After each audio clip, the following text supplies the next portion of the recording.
अमर रहे, अमर रहे.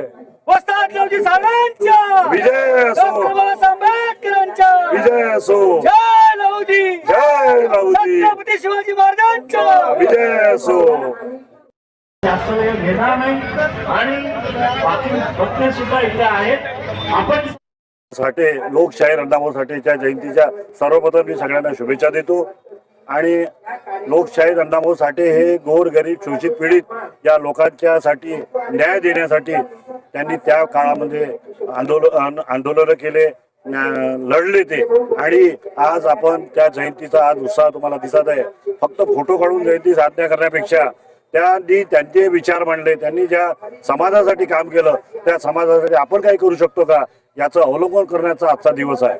मी आज अण्णाभाऊ साठेंच्या जयंतीनिमित्त ज्या मातंग समाजांनी शासनाकडे जे न्याय मागितलेला आहे का बुवा आमचं आरक्षण जे आहे त्या आरक्षणाचा जो एकत्र आरक्षण आहे त्यातून आम्हाला वेगळं असं आरक्षण द्यावं.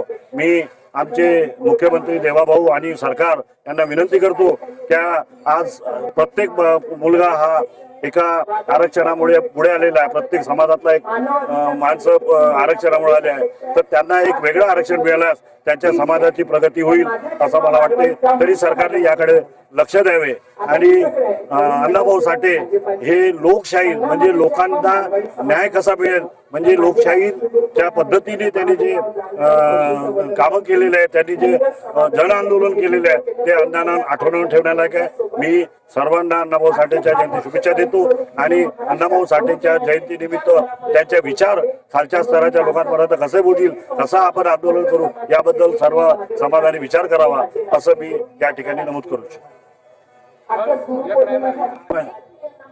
या सगळ्या समाजाच्या लोकांकडून एक अशी तीव्र विनंती आहे शासनाला का अण्णाभाऊ साठेंनी जी समाजासाठी केलेलं आहे या महाराष्ट्र महाराष्ट्र सरकारसाठी केलेलं आहे त्यांची आठवण म्हणून आज अण्णाभाऊ साठेच्या दिवशी एक सार्वजनिक सुट्टी सरकारने करावी अशी मी या समाजातर्फे मी माझी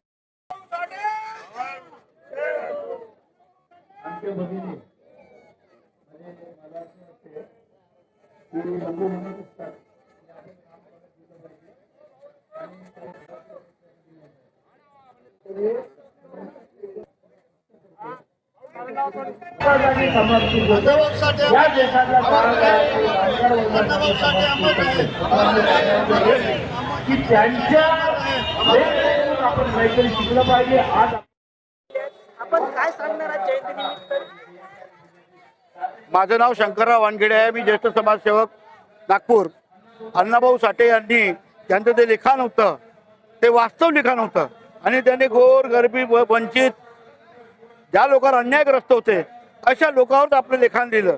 त्यांनी ते 1.5 दिवस फक्त शाळेत गेले होते, परंतु त्यांची कादंबरी त्यांचे विचार त्यांनी आपल्या याच्यात जेव्हा मांडले ते गोरगरिबाला धरून खऱ्या अर्थानं का अन्याय कसा होतो अशा प्रकारे त्यांनी.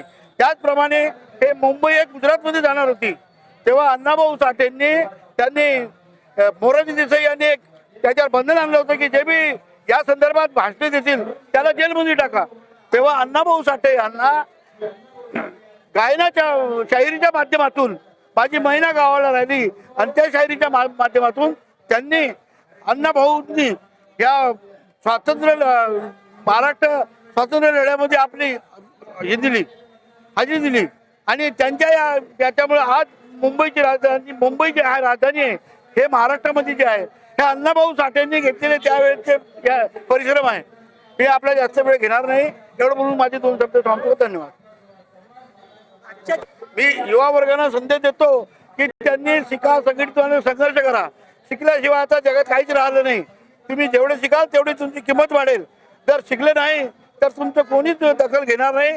म्हणून अण्णाभाऊ साठेंनी डॉक्टर बाबासाहेब आंबेडकरांनी सांगितल्याप्रमाणे शिका, संघटित व्हा आणि संघर्ष करा.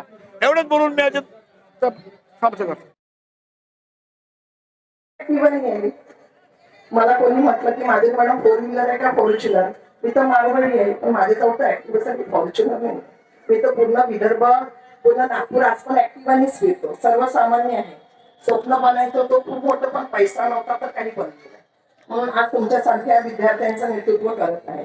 म्हणायचं तात्पर्य असं आहे की हा स्टेज आज विचारधारेचा आहे, किशोर भाऊंचे विचार खरोखर आमच्यासाठी पूजनीय आहेत राहील आणि अण्णाभाऊ साठे यांच्या जयंतीनिमित्त आपण सगळे समान राहून हीच आपल्या जयंतीनिमित्त आज आदरांजली ठरेल. इतकं बोलून माझे 2 शब्द संपले. ठिकाणी साहेबांना माझी विनंती आहे की त्यांनी मंचावर येण्याची कृपा करावी. नागपूर शहराचे उपाध्यक्ष सन्मान्य बर्डे साहेब यांना विनंती आहे की त्यांनी मंचावर यावं. हातात द्यायचं आहे असे सगळे मान्यवर आहेत.